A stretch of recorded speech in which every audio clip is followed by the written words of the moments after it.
Op got rejected by a guy who gave her butterflies and wants to know if she should reach out to him. She updates 3 years later painting a love story, but a commenter goes through her post history to reveal a different narrative.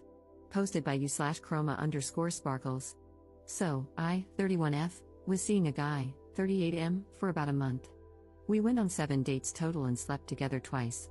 He seemed very excited about me in the first 3 weeks, planning dates, kissing, holding hands, and showing general PDA in public. He paid for every meal and activity, and he texted me daily.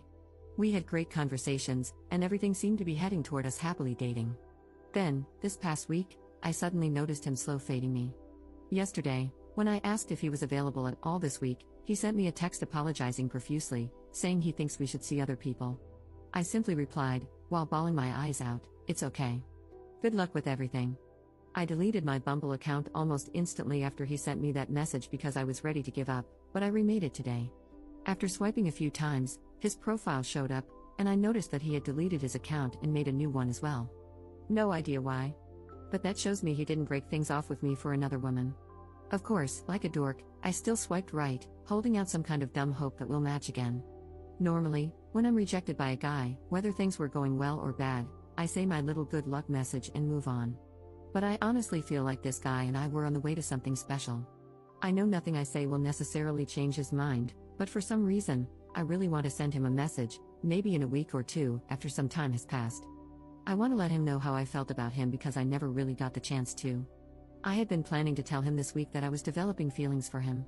He was nothing but a gentleman, very nice, generous, and he made me feel really special for the first time in a long while. I truly feel like he was developing feelings for me too.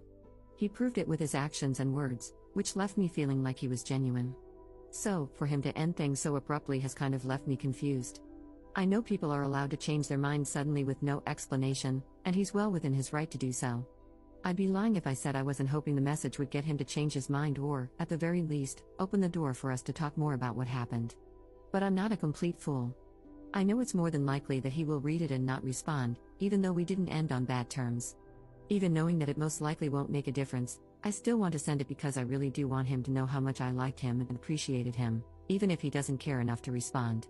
I feel like it would be very cathartic for me, and whether he responds or not, it would give me some closure because I will have said everything that's been on my mind and in my heart for the past month. Should I go for it, or is it a waste of my time? Edit. You are all right. I won't send him anything. I might still write the message as I originally intended, for my own personal catharsis, but I will not send it to him. I won't make a fool of myself chasing after someone who told me they weren't interested. If he wants to reach out to me, he will. And if I never hear from him again, which I most likely won't, then that's my closure. Thank you for all the responses, even the ones that were a bit harsh.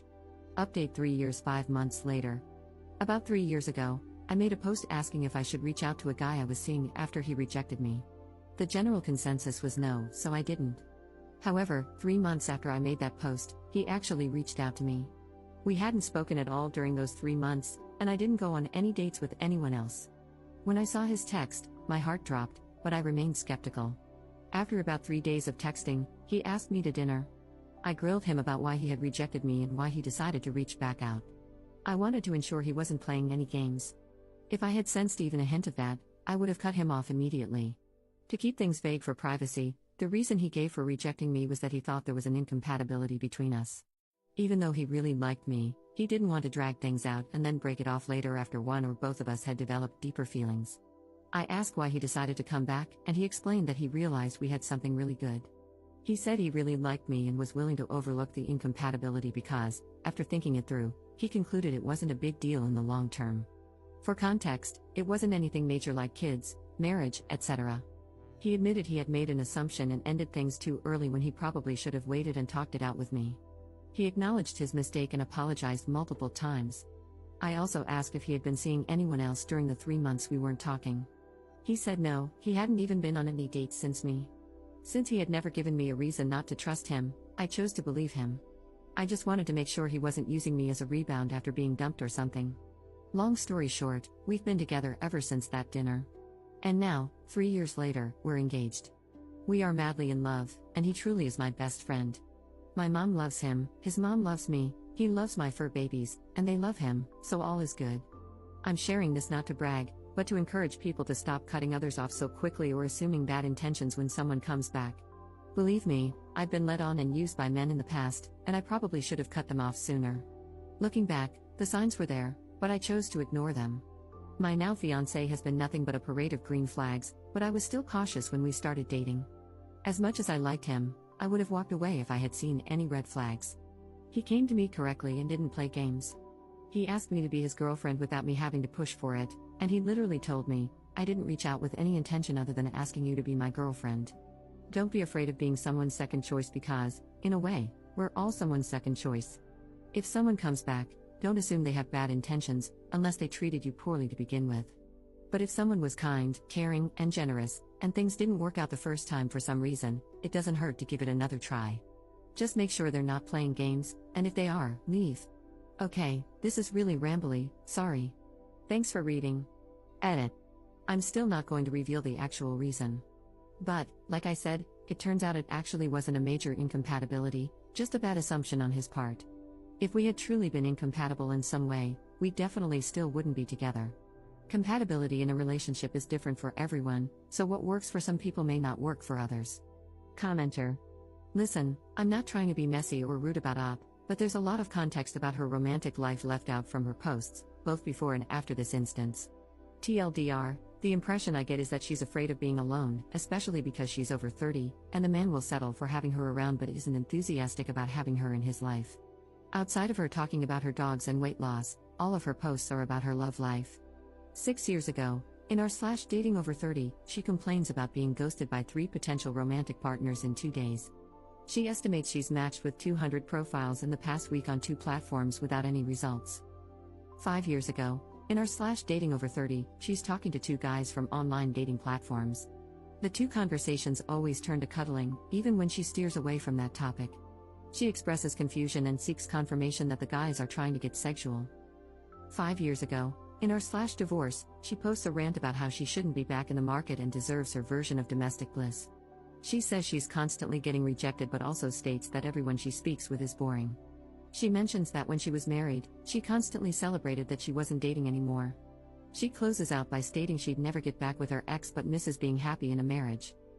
4 years ago, she wrote the original post about reaching out to the guy who rejected her. 2 years ago, she posts in our /Black Ladies and our /Relationships over 35 about the same topic. She states she's been dating her boyfriend for 14 months and started a conversation about marriage. She's surprised that he's hesitant about marrying her. He says he's not against marriage but is more scared of the possibility of divorce, attributing this fear to watching his parents' nasty divorce. She's shocked because she assumed he wanted marriage, given that his friends and family are all married. She ends by panicking about whether he wants to marry her and wonders if she should give up the desire for a legal marriage to hold on to the relationship. Op waffles between saying she's not waiting for him and mentioning that part 2 of the conversation is coming soon. The comments are revealing, neither of them has retirement savings. Op mentions they won't have kids but avoids addressing questions about her previous statements that she wanted children, etc. Then she makes various posts about selling an engagement ring. The first post, she's selling an engagement ring to purchase another one that fits her preferences. My opinion, he agreed to marry her and she's buying her own engagement ring. The second post, she drops the price to move the ring quicker. Based on her wording, it seems she can't afford the new engagement ring until she recoups the money from the initial one. This could indicate her financial situation and the level of investment her fiancé has in the engagement, giving him the benefit of the doubt that he's willing to contribute to the costs of the new ring. The third post, she asked for opinions on the different stones she's considering, wanting a moissanite stone as close to a diamond as possible, and posts a video of the loose stone she chose. Then 7 days ago, she posted the update to her original post, the one about reaching out to the guy who rejected her. My thoughts: I don't know if Op comes from a conservative background or grew up on Disney movies /rom-coms, but she seems very male-identified and views marriage as a rite of passage into the top tier of adulthood. She's mentioned in comments that people gain social capital when they get married and that she doesn't want to grow old as someone's girlfriend. I think she's willing to give up her actual wants if it means getting a husband. She has a pattern of deferring to the man in her relationships, even if it means taking on the bulk of the risk. For instance, her ex-husband wanted a husky even though they already had 2 dogs, and she didn't want another dog. The ex left her a couple of months later and left the dog at her house. I think the fiancé was dating around or hooking up and felt sparks with someone else. He started ghosting Op until she asked him a direct question about his availability, and he broke it off with her. He deleted his Bumble account because he was serious about the other person but not Op. When he saw that Op matched with him again, he put her on the back burner as a backup. Once he realized nobody was feeling him or his potential matches didn't lead to anything, he circled back to her. He returned with a half-truth, claiming he made an assumption about their incompatibility, which, to me, translates to liking her well enough but not being invested enough to confirm their compatibility. This lady has a lot going on because she's scared to be alone and build the life she wants due to her FOMO around having a man. I've also noticed that she seems to round up her age in relation to the forums. For example, she was 29 posting in r/dating over 30, not alarming by itself, and 33 posting in r/relationships over 35. It seems like she thinks she's falling behind because she doesn't have a marriage.